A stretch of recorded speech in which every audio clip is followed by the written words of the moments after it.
ओम शांति 30/4/2026 प्रातः मुरली बाप दादा मधुबन। मिठे बच्चे, ଏହା ତୁମର ଚମତ୍କାର ବିଶ୍ୱବିଦ୍ୟାଳୟ ଅଟେ, ଯେଉଁଠାରେ ବିଗିଡ଼ି ଯାଇଥିବା ସଂସାରକୁ ସଜାଡ଼ିଲା ବାଲା ଭୋଳାନାଥ ବାବା ଶିକ୍ଷକ ହୋଇ ତୁମକୁ ପାଠ ପଢ଼ାଉଛନ୍ତି। ବାବା କହୁଛନ୍ତି, ମିଠେ ବଚ୍ଚେ, ଏହା ତୁମର ଚମତ୍କାର ବିଶ୍ୱବିଦ୍ୟାଳୟ ଅଟେ, ଯେଉଁଠାରେ ବିଗିଡ଼ି ଯାଇଥିବା ସଂସାରକୁ ସଜାଡ଼ିଲା ବାଲା ଭୋଳାନାଥ ବାବା ଶିକ୍ଷକ ହୋଇ ତୁମକୁ ପାଠ ପଢ଼ାଉଛନ୍ତି। ଆଜିର ପ୍ରଶ୍ନ, ଏହି ମହାବିନାଶ ସମୟରେ ତୁମେ ପିଲାମାନେ ସମସ୍ତଙ୍କୁ କେଉଁ ଲକ୍ଷ୍ୟ ଦେଉଛ? ଉତ୍ତର, ହେ ଆତ୍ମାମାନେ, ଏବେ ପବିତ୍ର ହୁଅ। ପବିତ୍ର ନ ହେବା ପର୍ଯ୍ୟନ୍ତ ତୁମେ ଘରକୁ ଫେରିପାରିବ ନାହିଁ। ଅଧା କଳ୍ପର ଯେଉଁ ରୋଗ ହୋଇଛି ସେଥିରୁ ମୁକ୍ତ ହେବା ପାଇଁ ତୁମେ ସମସ୍ତଙ୍କୁ 7 ଦିନ ପାଇଁ ଭଟ୍ଟିରେ ବସାଉଛ, ଅର୍ଥାତ୍ 7 ଦିନ ଏକାନ୍ତରେ ରଖି କୋର୍ସ କରାଉଛ, ଯାହାକି ସେମାନେ ପତିତମାନଙ୍କ ସଙ୍ଗରୁ ଦୂରେଇ ରହିବେ। କାହାରି କଥା ମନେ ପଡ଼ିବ ନାହିଁ। ତେବେ ଯାଇ ବୁଦ୍ଧିରେ କିଛିଟା ଜ୍ଞାନ धारण हेब।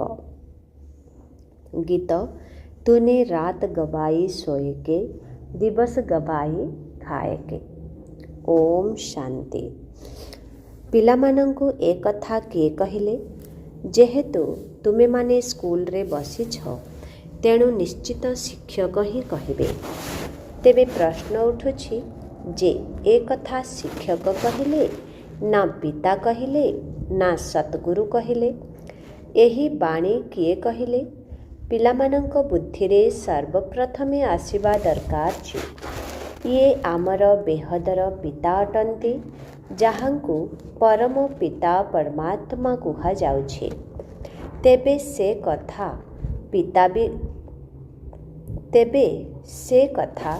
ପିତା ବି କହିଲେ, ଶିକ୍ଷକ ମଧ୍ୟ କହିଲେ ଏବଂ ସତ୍ଗୁରୁ ମଧ୍ୟ କହିଲେ।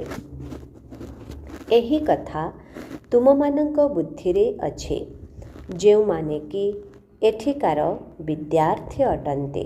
ଅନ୍ୟ ସବୁ କଲେଜ ବା ବିଶ୍ୱବିଦ୍ୟାଳୟମାନଙ୍କରେ ଶିକ୍ଷକ ପାଠ ପଢ଼ାଇଥାନ୍ତି, କିନ୍ତୁ ସେମାନଙ୍କୁ କେହି ପିତା ବା ଗୁରୁ କହିବେ ନାହିଁ।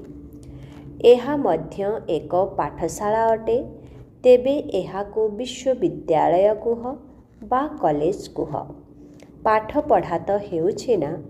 ପ୍ରଥମେ ତ ଏ କଥା ବୁଝିବା ଦରକାର ଯେ ଏହି ପାଠଶାଳାରେ ଆମକୁ କିଏ ପାଠ ପଢ଼ାଉଛନ୍ତି।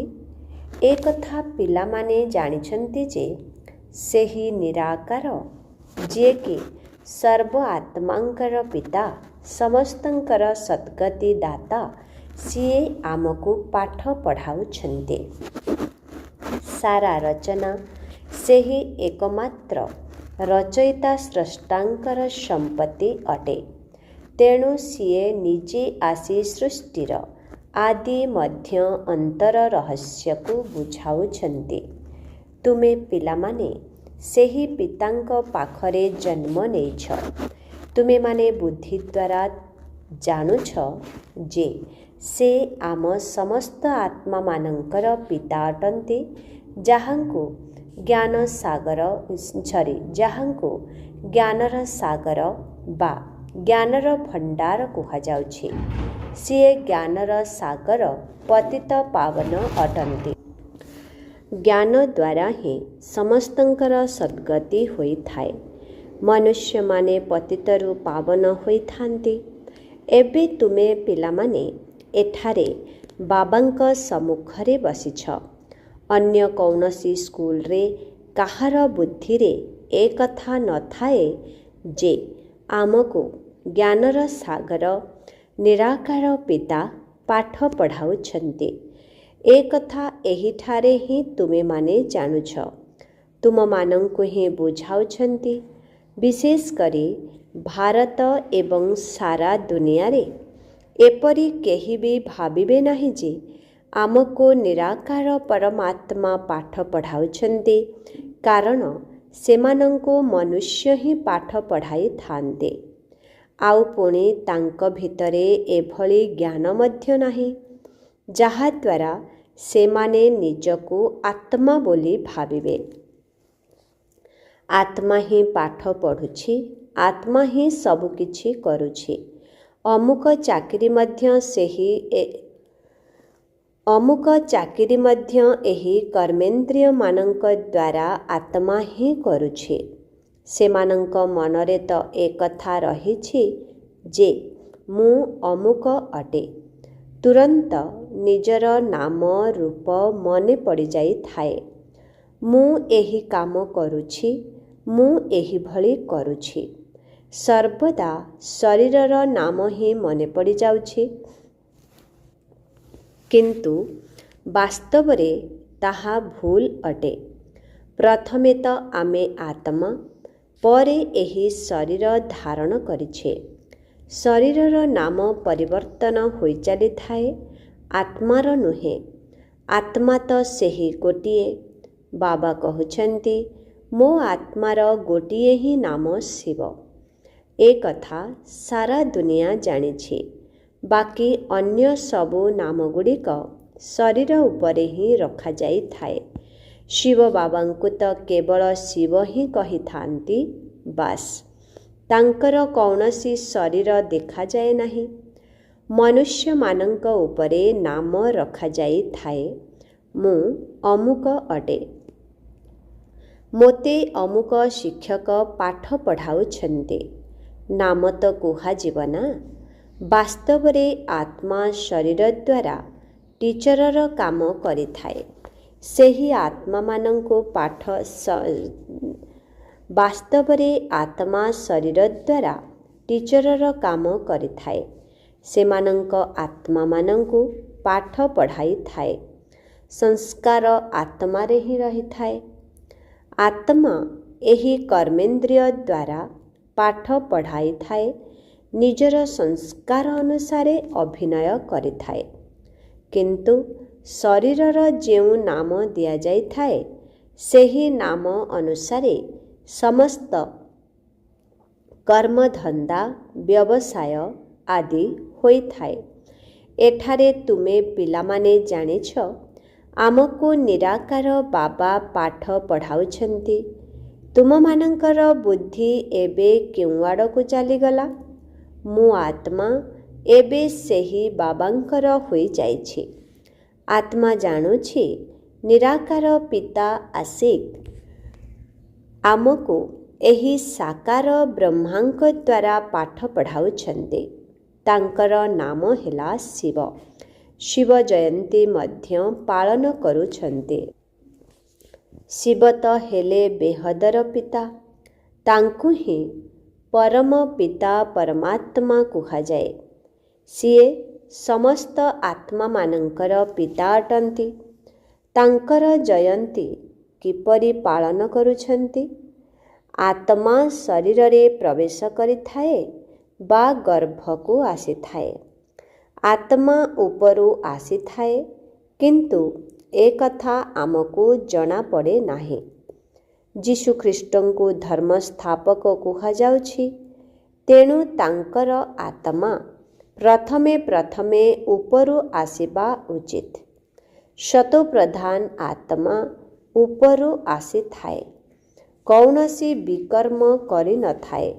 ପ୍ରଥମେ ଶତପ୍ରଧାନ, ପୁଣି ସତୋ ରଜୋ ତମୋରେ ଆସିଥାଏ, ତେବେ ଯାଇ ବିକର୍ମ ହୋଇଥାଏ। ଆତ୍ମା ଯେତେବେଳେ ପ୍ରଥମେ ଆସିବ, ସେତେବେଳେ ଶତପ୍ରଧାନ ଥାଏ, ତେଣୁ କୌଣସି ଦୁଃଖ ଭୋଗ କରିନଥାଏ। ଅଧା ସମୟ ଅତିକ୍ରାନ୍ତ ହେବା ପରେ ହିଁ ବିକର୍ମ କରିବା ଆରମ୍ଭ କରିଥାଏ। ଆଜିଠାରୁ 5000 ବର୍ଷ ପୂର୍ବରୁ ବାସ୍ତବରେ ସୂର୍ଯ୍ୟବଂଶୀମାନଙ୍କର ରାଜ୍ୟ ଥିଲା। ଅନ୍ୟ ଧର୍ମ ସବୁ ପରେ ଆସିଲେ। ଭାରତବାସୀ ସାରା ବିଶ୍ୱର ମାଲିକ ଥିଲେ। ଭାରତକୁ ଅବିନାଶୀ ଭୂମି କୁହାଯାଏ। ସେତେବେଳେ ଆଉ କୌଣସି ଭୂଖଣ୍ଡ ନଥିଲା। ତେବେ ଶିବ ବାବା ବିଗିଡ଼ି ଯାଇଥିବା ସଂସାରକୁ ସଜାଡ଼ିଥାନ୍ତି। ଭୋଳାନାଥ ମଧ୍ୟ ଶିବଙ୍କୁ କୁହାଯାଏ, ଶଙ୍କରଙ୍କୁ ନୁହେଁ। ଭୋଳାନାଥ ଶିବ ସଂସାରକୁ ସଜାଡ଼ିଥାନ୍ତି। ଶିବ ଏବଂ ଶଙ୍କର ଏକ ନୁହନ୍ତି। ଶିବ ଅଲଗା ଏବଂ ଶଙ୍କର ଅଲଗା। ବ୍ରହ୍ମା ବିଷ୍ଣୁ ଶଙ୍କରଙ୍କର କୌଣସି ମହିମା ନାହିଁ। ମହିମା କେବଳ ଶିବଙ୍କର, ଯିଏକି ବିଗିଡ଼ି ଯାଇଥିବା ଦୁନିଆକୁ ସଜାଡ଼ିଥାନ୍ତି। ସିଏ କହୁଛନ୍ତି, ମୁଁ ସାଧାରଣ ବୃଦ୍ଧ ଶରୀରରେ ଆସୁଛି। ଇଏ 84 ଜନ୍ମ ପୂରା କରିଛନ୍ତି। ଏବେ ଏହି ସଂସାର ମଧ୍ୟ ସମାପ୍ତ ହେବାକୁ ଯାଉଛି। ଏହି ପୁରୁଣା ଶରୀର, ପୁରୁଣା ସମ୍ବନ୍ଧ ମଧ୍ୟ ସମାପ୍ତ ହେବାକୁ ଯାଉଛି। ତେବେ କାହାକୁ ମନେ ପକାଇବା ଉଚିତ? ବିନାଶ ହେବାକୁ ଯାଉଥିବା ଜିନିଷକୁ ମନେ ପକାଯାଏ ନାହିଁ। ଯେପରି ନୂଆ ଘର ତିଆରି ହେଲେ ପୁରୁଣା ଘରୁ ମନ ହଟିଯାଏ। ଏସବୁ ହେଲା ପୁଣି ବେହଦର କଥା। ଏବେ ସମସ୍ତଙ୍କର ସଦ୍ଗତି ହେଉଛି, ଅର୍ଥାତ୍ ରାବଣ ରାଜ୍ୟରୁ ସମସ୍ତଙ୍କୁ ମୁକ୍ତି ମିଳୁଛି। ଏବେ ତ ରାବଣ ସମସ୍ତଙ୍କୁ ବିଗାଡ଼ି ଦେଇଛି। ଭାରତ ବିଲକୁଲ ହିଁ କାଙ୍ଗାଳ ଭ୍ରଷ୍ଟାଚାରୀ ହୋଇଯାଇଛି। ଲୋକମାନେ ଦୁର୍ନୀତି, ଅପମିଶ୍ରଣ, ଚୋରି, ଠକେଇ ଆଦିକୁ ଭ୍ରଷ୍ଟାଚାର ବୋଲି ଭାବୁଛନ୍ତି। କିନ୍ତୁ ବାବା କହୁଛନ୍ତି, ପ୍ରଥମ ଭ୍ରଷ୍ଟାଚାର ହେଲା କାମ ବିକାର ଦ୍ୱାରା ପତିତ ହେବା। ଶରୀର ବିକାର ଦ୍ୱାରା ଜନ୍ମ ନେଇଛି, ସେଥିପାଇଁ ଏହାକୁ ବିକାରୀ ଦୁନିଆ କୁହାଯାଉଛି। ସତ୍ୟଯୁଗକୁ ନିର୍ବିକାରୀ ଦୁନିଆ କୁହାଯାଉଛି। ଆମେମାନେ ସତ୍ୟଯୁଗରେ ପ୍ରବୃତ୍ତି ମାର୍ଗବାଲା ଦେବୀ ଦେବତା ଥିଲେ। କହୁଛନ୍ତି, ଯଦି ପବିତ୍ର ରହିବ ତେବେ ବିକାର ବିନା ସନ୍ତାନ କିପରି ଜନ୍ମ ହେବେ? ସେମାନଙ୍କୁ କୁହ, ଆମେ ଆମର ରାଜଧାନୀ ବାହୁବଳ ଦ୍ୱାରା ନୁହେଁ, ଯୋଗବଳ ଦ୍ୱାରା ସ୍ଥାପନ କରୁଛୁ। ତେବେ କ'ଣ ଯୋଗବଳ ଦ୍ୱାରା ସନ୍ତାନ ଜନ୍ମ ହୋଇପାରିବେ ନାହିଁ? ଯେବେକି ତାହା ନିର୍ବିକାରୀ ଦୁନିଆ ଏବଂ ପବିତ୍ର ଗୃହସ୍ଥ ଆଶ୍ରମ, ଯଥା ରାଜାରାଣୀ ସମ୍ପୂର୍ଣ୍ଣ ନିର୍ବିକାରୀ ତଥା ପ୍ରଜା ମଧ୍ୟ ସମ୍ପୂର୍ଣ୍ଣ ନିର୍ବିକାରୀ ଅଟନ୍ତି। ଏଠାରେ ସମସ୍ତେ ସମ୍ପୂର୍ଣ୍ଣ ବିକାରୀ। ସତ୍ୟଯୁଗରେ ବିକାର ନଥାଏ। ତାକୁ କୁହାଯାଏ ଈଶ୍ୱର ପିତାଙ୍କ ଦ୍ୱାରା ସ୍ଥାପନ ହୋଇଥିବା ଈଶ୍ୱରୀୟ ରାଜ୍ୟ। ଏବେ ତ ହେଉଛି ରାବଣ ରାଜ୍ୟ। ଏଠାରେ ଶିବ ବାବାଙ୍କୁ ପୂଜା କରୁଛନ୍ତି, ଯିଏକି ସ୍ୱର୍ଗର ସ୍ଥାପନା କରିଥିଲେ। ରାବଣକୁ ଜଳାଇ ଆସୁଛନ୍ତି, ଯିଏକି ଦୁନିଆକୁ ନର୍କ କରିଦେଇଛି।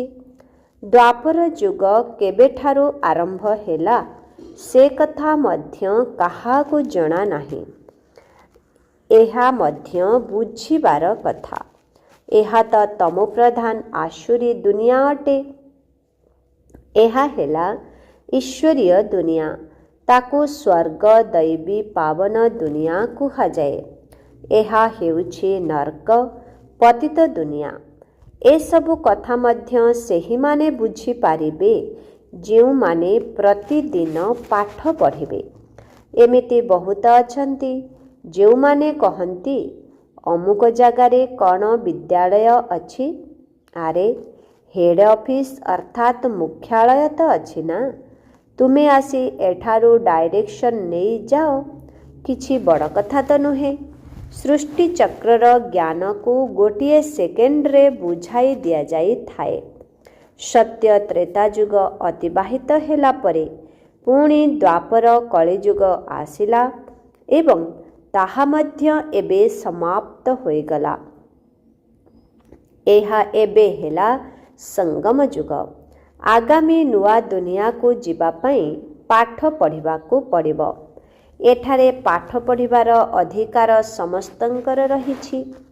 କେହି କହୁଛନ୍ତି, ବାବା ମୁଁ ଚାକିରି କରୁଛି।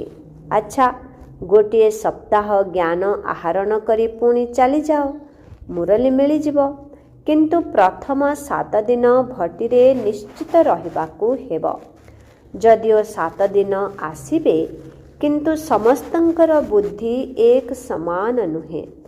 7 ଦିନ ଭଟିରେ ରହିବା ଅର୍ଥ କାହାରି କଥା ମନେ ନ ପଡ଼ିବା, କାହା ସହିତ ପତ୍ର ବ୍ୟବହାର ମଧ୍ୟ ନ ହେଉ। କିନ୍ତୁ ସମସ୍ତେ ଏକାଭଳି ତ ବୁଝିପାରିବେ ନାହିଁ। ଏଠାରେ ପତିତମାନଙ୍କୁ ପାବନ ହେବାର ଅଛି। ଏହି ପତିତ ପଣିଆ ମଧ୍ୟ ଏକ ରୋଗ ଅଟେ। ମନୁଷ୍ୟ ଅଧାକଳ୍ପର ମହାରୋଗୀ ଅଟନ୍ତି। ତେଣୁ ସେମାନଙ୍କୁ ଅଲଗା ରଖିବାକୁ ହେବ, ଯେପରି କାହା ସଙ୍ଗରେ ମଧ୍ୟ ନ ମିଶିବେ। ବାହାରକୁ ଗଲେ ଓଲଟା ସିଧା ଖାଦ୍ୟ ଖାଇବେ, ପତିତମାନଙ୍କ ହାତରୁ ଖାଦ୍ୟ ଖାଇବେ। ସତ୍ୟ ଯୁଗରେ ଦେବତାମାନେ ପବିତ୍ର ଅଟନ୍ତି ନା? ସେମାନଙ୍କ ପାଇଁ ଦେଖ, ବିଶେଷ ମନ୍ଦିର ତିଆରି ହେଉଛି। ଦେବତାମାନଙ୍କୁ ପୁଣି ପତିତମାନେ ଛୁଇଁପାରିବେ ନାହିଁ। ଏବେ ତ ମନୁଷ୍ୟମାନେ ବିଲକୁଲ ପତିତ ଭ୍ରଷ୍ଟାଚାରୀ ଅଟନ୍ତି। ସମସ୍ତଙ୍କର ଶରୀର ବିଷ ଅର୍ଥାତ୍ ବିକାରରୁ ଜନ୍ମ ହେଉଛି। ତେଣୁ ଏମାନଙ୍କୁ ଭ୍ରଷ୍ଟାଚାରୀ କୁହାଯାଉଛି। ସନ୍ନ୍ୟାସୀମାନଙ୍କର ଶରୀର ମଧ୍ୟ ବିଷରୁ ତିଆରି ହେଉଛି। ବାବା କହୁଛନ୍ତି, ପ୍ରଥମେ ପ୍ରଥମେ ଆତ୍ମାକୁ ପବିତ୍ର ହେବାକୁ ପଡ଼ିବ, ପୁଣି ଶରୀର ମଧ୍ୟ ପବିତ୍ର ଦରକାର। ସେଥିପାଇଁ ପୁରୁଣା ଅପବିତ୍ର ଶରୀର ସବୁ ବିନାଶ ହୋଇଯିବ। ଏବେ ସମସ୍ତଙ୍କୁ ଘରକୁ ଫେରିଯିବାକୁ ହେବ। ଏହା ହେଉଛି ବିନାଶର ସମୟ। ଏବେ ସମସ୍ତଙ୍କୁ ପବିତ୍ର ହୋଇ ଫେରିଯିବାକୁ ହେବ। ଭାରତରେ ହିଁ ହୋଲିକା ଦହନ ପର୍ବ ପାଳନ କରିଥାନ୍ତି। ଏଠାରେ 5 ତତ୍ତ୍ୱ ଦ୍ୱାରା ନିର୍ମିତ ଶରୀର ତମୋପ୍ରଧାନ ଅଟେ। ସତ୍ୟ ଯୁଗରେ ଶରୀର ମଧ୍ୟ ସତୋପ୍ରଧାନ ହୋଇଥାଏ। ଶ୍ରୀକୃଷ୍ଣଙ୍କର ଚିତ୍ର ରହିଛି ନା? ତୁମମାନଙ୍କୁ ନର୍କକୁ ତ ଲାତ ମାରିବାକୁ ହେବ, କାହିଁକି ନା ସତ୍ୟ ଯୁଗକୁ ଯିବାକୁ ହେବ। ମୁର୍ଦାରକୁ ମଧ୍ୟ ଯେତେବେଳେ ଶ୍ମଶାନକୁ ନେଇଯାଇଥାନ୍ତି, ସେତେବେଳେ ପ୍ରଥମେ ମୁହଁ ସହର ଆଡ଼କୁ, ପାଦ ଶ୍ମଶାନ ଆଡ଼କୁ କରିଥାନ୍ତି। ପୁଣି ଯେତେବେଳେ ଶ୍ମଶାନ ଭିତରକୁ ପ୍ରବେଶ କରନ୍ତି, ସେତେବେଳେ ଶ୍ମଶାନ ଆଡ଼କୁ ମୁହଁ କରିଦିଅନ୍ତି। ଏବେ ତୁମେମାନେ ସ୍ୱର୍ଗକୁ ଯାଉଛ, ତେଣୁ ତୁମର ମୁହଁ ଅର୍ଥାତ୍ ବୁଦ୍ଧି ସେହି ଆଡ଼କୁ ରହିଛି, ଅର୍ଥାତ୍ ଶାନ୍ତିଧାମ ଏବଂ ସୁଖଧାମ ଆଡ଼କୁ ରହିଛି, ଏବଂ ପାଦ ଦୁଃଖଧାମ ଆଡ଼କୁ ରହିଛି। ତାହା ତ ମୁର୍ଦାର କଥା। ଏଠାରେ ତ ପୁରୁଷାର୍ଥ କରିବାକୁ ପଡ଼ିଥାଏ। ମିଠା ଘରକୁ ସ୍ମରଣ କରି କରି ତୁମେ ଆତ୍ମାମାନେ ମିଠା ଘରକୁ ଚାଲିଯିବ। ଏହା ହେଲା ବୁଦ୍ଧିର ଅଭ୍ୟାସ। ଏହି ବାବା ଆସି ସବୁର ରହସ୍ୟକୁ ବୁଝାଉଛନ୍ତି। ତୁମେମାନେ ଜାଣୁଛ, ଏବେ ଆମେ ଆତ୍ମାମାନଙ୍କୁ ଘରକୁ ଯିବାକୁ ହେବ। ଏହା ପୁରୁଣା ଶରୀର ରୂପୀ ବସ୍ତ୍ର ଏବଂ ପୁରୁଣା ଦୁନିଆ ଅଟେ। ନାଟକ ଶେଷ ହେଲା, ଅର୍ଥାତ୍ 84 ଜନ୍ମ ପାଠ କରି ସାରିଲ। ବାବା ଏକଥା ମଧ୍ୟ ବୁଝାଇଛନ୍ତି ଯେ ସମସ୍ତେ 84 ଜନ୍ମ ନେଇନଥାନ୍ତି। ଯେଉଁମାନେ ବହୁତ ପଛରେ ଅନ୍ୟ ଧର୍ମରେ ଆସିଥାନ୍ତି, ନିଶ୍ଚିତ ଭାବରେ ସେମାନଙ୍କର ଜନ୍ମ ମଧ୍ୟ କମ୍ ହୋଇଥିବ। ଇସଲାମୀମାନଙ୍କ ଠାରୁ ବୌଦ୍ଧମାନଙ୍କର କମ୍ ଜନ୍ମ ଏବଂ ଖ୍ରୀଷ୍ଟିଆନମାନଙ୍କର ତାଙ୍କଠାରୁ ମଧ୍ୟ କମ୍। ଗୁରୁ ନାନକଙ୍କର ଶିଖ୍ ଧର୍ମର ଆତ୍ମାମାନେ ଏବେ ଅଳ୍ପ ଦିନ ହେବ ଆସିଛନ୍ତି। ଗୁରୁ ନାନକଙ୍କୁ 500 ବର୍ଷ ହେଲା। ତେଣୁ ସେମାନେ କେବେ ହେଲେ 84 ଜନ୍ମ ନେଇପାରିବେ ନାହିଁ। ହିସାବ କରାଯାଏ 5000 ବର୍ଷରେ ଏତେ ଜନ୍ମ ହେଲେ 5000 ବର୍ଷରେ କେତେ ଜନ୍ମ ହୋଇଥିବ? 12-13 ଜନ୍ମ। ଯୀଶୁ ଖ୍ରୀଷ୍ଟଙ୍କୁ 2000 ବର୍ଷ ହେଲେ ଖ୍ରୀଷ୍ଟିଆନ ମାନଙ୍କର କେତେ ଜନ୍ମ ହୋଇଥିବ? ଅଧାରୁ ମଧ୍ୟ କମ୍ ହୋଇଯିବ। ଏସବୁ ହିସାବର କଥା ନା।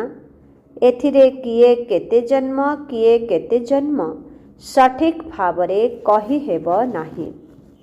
ତେଣୁ ଏହିସବୁ କଥାରେ ତର୍କ ବିତର୍କ କରି ଅଧିକ ସମୟ ନଷ୍ଟ କରିବା ଉଚିତ ନୁହେଁ। ତୁମର କାମ ହେଲା ବାବାଙ୍କୁ ମନେ ପକାଇବା। ଫାଲତୁ କଥାରେ ବୁଦ୍ଧି ଯିବା ଉଚିତ ନୁହେଁ। ବାବାଙ୍କ ସହିତ ଯୋଗ ଲଗାଇବା ଏବଂ ସୃଷ୍ଟି ଚକ୍ରକୁ ଜାଣିବା ଦରକାର। ବାକି ଯୋଗ ବଳ ଦ୍ୱାରା ହିଁ ପାପ ନଷ୍ଟ ହେବ। କିନ୍ତୁ ଏହିଥିରେ ହିଁ ମେହନତ ରହିଛି। ସେଥିପାଇଁ ଭାରତର ପ୍ରାଚୀନ ଯୋଗର ଗାୟନ ରହିଛି, ଯାହାକୁ ବାବା ଆସି ଶିଖାଉଛନ୍ତି। ସତ୍ୟ ତ୍ରେତା ଯୁଗରେ ତ ଯୋଗବଳର କଥା ହିଁ ନାହିଁ।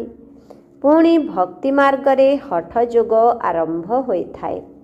ଏହା ହେଲା ସହଜ ରାଜଯୋଗ।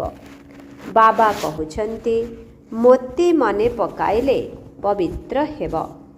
ତେବେ ମୂଳ କଥା ହେଲା ଯୋଗ ବଳର। ଏବେ କୌଣସି ପ୍ରକାରର ପାପକର୍ମ କରିବା ଉଚିତ ନୁହେଁ। ଦେବୀ ଦେବତାମାନଙ୍କର ମନ୍ଦିର ମଧ୍ୟ ରହିଛି, କାରଣ ସେମାନେ ପବିତ୍ର। ପୂଜାରୀମାନେ ତ ପତିତ, କିନ୍ତୁ ପବିତ୍ର ଦେବତାମାନଙ୍କୁ ସ୍ନାନ ଆଦି କରାଉଛନ୍ତି। ବାସ୍ତବରେ ପତିତଙ୍କର ହାତ ମଧ୍ୟ ତାଙ୍କଠାରେ ଲାଗିବା ଉଚିତ ନୁହେଁ। ଏସବୁ ହେଲା ଭକ୍ତି ମାର୍ଗର ପ୍ରଥା ପରମ୍ପରା। ଏବେ ତ ଆମେ ପାବନ ହେବାକୁ ଯାଉଛୁ। ପବିତ୍ର ହୋଇଗଲେ ପୁଣି ଦେବତା ହୋଇଯିବୁ। ସେଠାରେ ତ ପୂଜା ଆଦି କରିବାର ଆବଶ୍ୟକତା ରହିବ ନାହିଁ। ସମସ୍ତଙ୍କର ସଦ୍ଗତି ଦାତା ହେଲେ ହିଁ ଏକମାତ୍ର ବାବା। ତାଙ୍କୁ ହିଁ ଭୋଳାନାଥ କୁହାଯାଏ। ମୁଁ ଆସୁଛି ପତିତ ଦୁନିଆ ପତିତ ଶରୀରରେ ପୁରୁଣା ରାବଣ ରାଜ୍ୟକୁ। ହଁ, କାହା ଶରୀରରେ ମଧ୍ୟ ପ୍ରବେଶ କରି ମୁରଲି ଶୁଣାଇ ପାରିବେ। ଏହାର ଅର୍ଥ ଏପରି ନୁହେଁ ଯେ ମୁଁ ସର୍ବବ୍ୟାପୀ। ପ୍ରତ୍ୟେକଙ୍କ ଭିତରେ ତ ନିଜ ନିଜର ଆତ୍ମା ରହିଛି। ଫର୍ମରେ ମଧ୍ୟ ଲେଖାଇ ନିଆଯାଇଥାଏ ଯେ ତୁମ ଆତ୍ମାର ପିତାଙ୍କର ନାମ କ'ଣ? କିନ୍ତୁ ସେ କଥାକୁ କେହି ବୁଝିପାରନ୍ତି ନାହିଁ।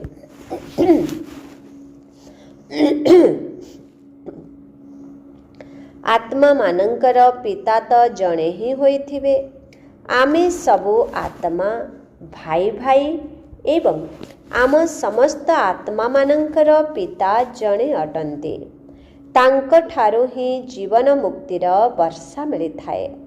ସିଏ ହିଁ ମୁକ୍ତିଦାତା ପଥ ପ୍ରଦର୍ଶକ ଅଟନ୍ତି, ଯିଏକି ସବୁ ଆତ୍ମାମାନଙ୍କୁ ମିଠା ଘର ବା ଶାନ୍ତିଧାମକୁ ନେଇଯିବେ। ସେଥିପାଇଁ ପୁରୁଣା ଦୁନିଆର ବିନାଶ ହୋଇଥାଏ। ଯେପରି ହୋଲିକା ଦହନ ହୋଇଥାଏ ନା, ସେହିପରି ଶରୀର ସବୁ ସମାପ୍ତ ହୋଇଯିବ। ବାକି ସବୁ ଆତ୍ମାମାନେ ନିଜ ଘରକୁ ଫେରିଯିବେ। ସତ୍ୟ ଯୁଗରେ ତ ବହୁତ କମ୍ ଆତ୍ମା ରହିବେ। ତେବେ ବୁଝିବା ଦରକାର ଯେ ସ୍ୱର୍ଗ ସ୍ଥାପନା କିଏ କରାଉଛନ୍ତି ଏବଂ କଳିଯୁଗର ବିନାଶ କିଏ କରାଉଛନ୍ତି, ତାହା ତ ସ୍ପଷ୍ଟ ଭାବେ ଲେଖା ହୋଇଛି। କୁହାଯାଏ, ସ୍ନେହ କଲେ ସ୍ନେହ ମିଳିଥାଏ। ବାବା କହୁଛନ୍ତି, ଯେଉଁମାନେ ମୋ ଅର୍ଥେ ମନୁଷ୍ୟକୁ ଦେବତା କରିବାର ବହୁତ ସେବା କରିଥାନ୍ତି, ସେମାନେ ମୋର ଅଧିକ ପ୍ରିୟ ହୋଇଥାନ୍ତି। ଯେଉଁମାନେ ପୁରୁଷାର୍ଥ କରିବେ, ସେହିମାନେ ହିଁ ଉଚ୍ଚ ବର୍ଷା ପାଇବେ। ବର୍ଷା ଆତ୍ମାମାନଙ୍କୁ ପରମାତ୍ମା ପିତାଙ୍କଠାରୁ ପାଇବାର ଅଛି। ସେଥିପାଇଁ ଆତ୍ମ ଅଭିମାନୀ ହେବାକୁ ପଡ଼ିବ। କେହି କେହି ତ ବହୁତ ଭୁଲ ମଧ୍ୟ କରୁଛନ୍ତି।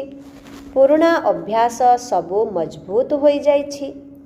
ତେବେ କେତେ ବୁଝାଇଲେ ମଧ୍ୟ ବଦଳୁ ନାହିଁ। ତାହାଦ୍ୱାରା ନିଜର ହିଁ ପଦକୁ କମ୍ କରିଦେଉଛନ୍ତି।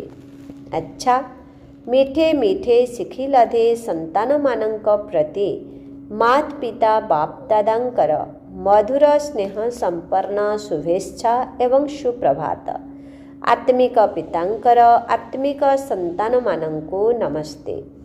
ଆତ୍ମିକ ସନ୍ତାନମାନଙ୍କର ଆତ୍ମିକ ପିତାଙ୍କୁ ଓମ୍ ଶାନ୍ତି, ଗୁଡ୍ ମର୍ଣ୍ଣିଂ, ନମସ୍ତେ ନମସ୍ତେ ନମସ୍ତେ ନମସ୍ତେ ନମସ୍ତେ। शुक्रिया बाबा, शुक्रिया। ओम शांति। धारणा पाई मुख्य सार 1 नंबर, कौनसी कथार तर्क वितर्क करी निजर समय को नष्ट करिवार नाही। व्यर्थ कथारे बुद्धि अधिक न जाओ। जेते दूर संभव जोगर यात्रा रे रही निजर विकर्म विनाश करिवार अछि। आत्मा अभिमानी होई रहिबार अभ्यास करिबार अछि। 2 नंबर, एही पुराणा दुनियारो निजर मुह मोड़ी नेबाकू हेब। शांति धाम एवं सुख धाम को मने पकाइबाकू हेब। नुआ घर तियारी हेउछि, तेणु पुराणा घरो मन हटेई देबाकू हेब। आजिर वरदान, ईश्वरीय कुलर स्मृति द्वारा माया को सम्मुखीन करुथिबा सदा समर्थ स्वरूप भव। ईश्वरीय कुलर स्मृति द्वारा माया को सम्मुखीन करुथिबा सदा समर्थ स्वरूप भव। जदि कौनसी भी कार्य सफलता प्राप्त करने को चाहुछ, तेबे प्रथमे स्मृति द्वारा समर्थी स्वरूप हुआ। समर्थी आशीर्वाद द्वारा माया को सम्मुखीन करने सहज होइजिब। तेबे स्मृति जेपरी होइथाए, स्वरूप मध्य सेहिपरी होई जाए। सेथिपाई सर्वदा शक्तिशाली स्मृति रहिबा दरकार जे यही ईश्वरीय जन्म जे पर्यंत रहिछि, से पर्यंत प्रति मुहूर्तरे, प्रत्येक संकल्परे एवं प्रत्येक कार्ୟରେ ईश्वरीय सेवारे उपस्थित रहिछि।